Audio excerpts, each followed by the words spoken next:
Nous voici en bord de Vienne, la rivière, la Vienne, qui passe pas en Périgord, en Limousin.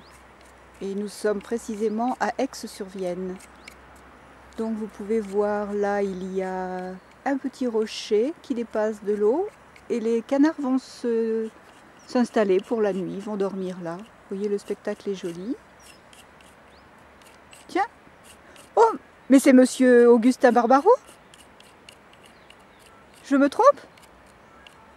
Ok. Ah bah attends, gars. Ah bah mais c'est la jeune fille des forges. Ben, qu'est-ce que vous faites ici à Aix?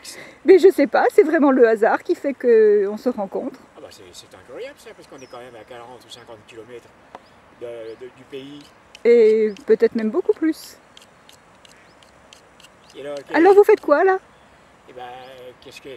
Je taille un bouet parce que j'ai cassé un truc à la maison. Et donc j'ai besoin un petit peu de réparer un espèce de bout de lit pour à des petits enfants. Donc là je suis un peu en train de le préparer. Et puis j'ai un petit lopin de terre à côté là où j'ai des pommes et des coins. Et puis comme ça va être un peu la saison, ben, je vais voir un peu où ça en est. Et pour tout vous dire, en fait j'ai essayé de vous retrouver parce que vous nous aviez promis d'autres histoires après votre histoire de Géraldine. Ah ah! Vous voulez tout savoir? Voilà, vous savez tout sur moi. Vous voulez tout savoir. Mais il n'y a pas que moi qui veuille savoir. Eh bien, figurez-vous que vous savez que je vous avais dit que ça me tarabustait la mémoire cette histoire. Eh bien ça m'est revenu à une anecdote, hein, comme on dit. Voilà, ça faisait quelques années là, que je travaillais déjà à cette forge, là-bas à Savignac.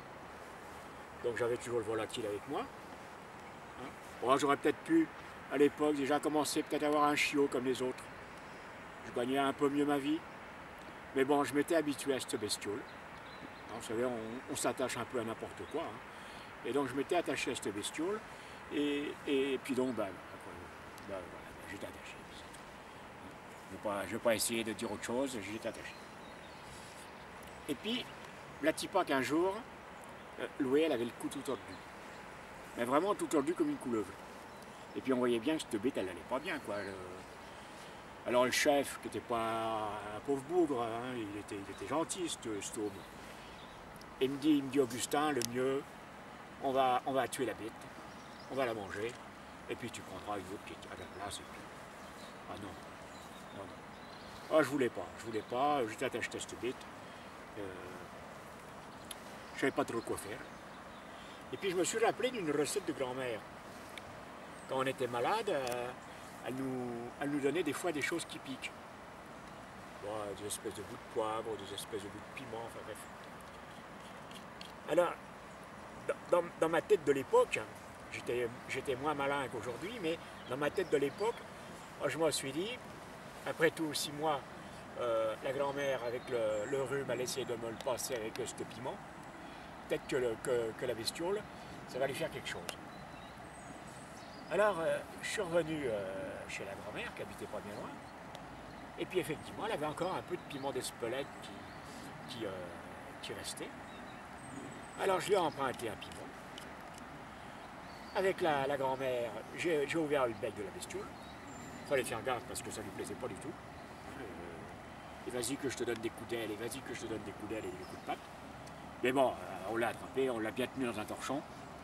Et puis, on lui a ouvert le bec, et puis on lui a engouffré dans le gosier un petit piment, hein, un petit piment. On l'avait coupé en deux le piment parce que, pour qu'on voit un peu les graines, que ça fasse bien effet. Et puis Loi, elle s'est gavée avec le piment. Je vais tant vous dire qu'elle n'était pas contente. Hein. Ouh là là là là là là. Alors on l'a ficelé dans le torchon, hein, pas tellement pour la soigner, mais pour pas qu'elle se débatte.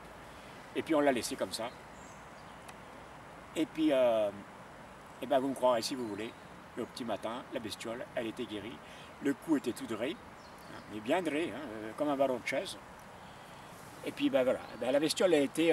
alors je me suis dit après, j'ai un peu réfléchi dans ma tête d'ouvrier de l'époque. Hein, j'étais pas bien malin à l'époque, hein, c'est vrai que j'étais un peu nigo. Mais je me suis dit, cette bestiole, elle a dû éternuer dans la nuit. Et puis, bon, je dis pas que c'est la vérité, hein, je dis pas ça. Mais elle a dû éternuer dans la nuit, et puis en éternuant, ça a dû lui lancer le cou en avant. Vous savez, un peu comme si elle s'était fait de la kinésithérapie toute seule. Elle a dû se lancer le cou en avant, et puis ça a remis toute l'ossature, vous savez, en place. Là, ça a dû faire une espèce de bruit. Tchac, hein, je ne sais pas si vous imaginez ça, hein, oui. Un peu comme quand on referme un fusil, ça fait ce bruit là. Tchac. Et le bestiole, il a dû éternuer, vous voyez. Il a fait, j'essaie un peu de vous limiter, il a fait tchac, et le cou est parti en avant, et puis l'os s'est remis, et puis voilà. Voilà, moi c'est un peu mon idée, et puis c'est un peu l'anecdote qui me revient. Alors je ne sais pas ce que vous allez en faire, ma petite dame, hein, parce que vous, les gens de la ville, vous faites un peu n'importe quoi avec ce qu'on vous dit, mais voilà ce que je peux vous en dire, et puis faites-en pour le mieux. Mais je vous remercie, Monsieur Augustin. J'espère qu'on se reverra bientôt parce que c'est passionnant, toutes vos histoires. Et puis là, comme il se met à pleuvoir, je vais être obligée de vous lâcher. D'accord, et puis moi je vais finir mon bouet et puis après, je vais rentrer aussi. Eh bien, à la prochaine et merci encore, Monsieur Augustin Barbaro. Allez, au revoir.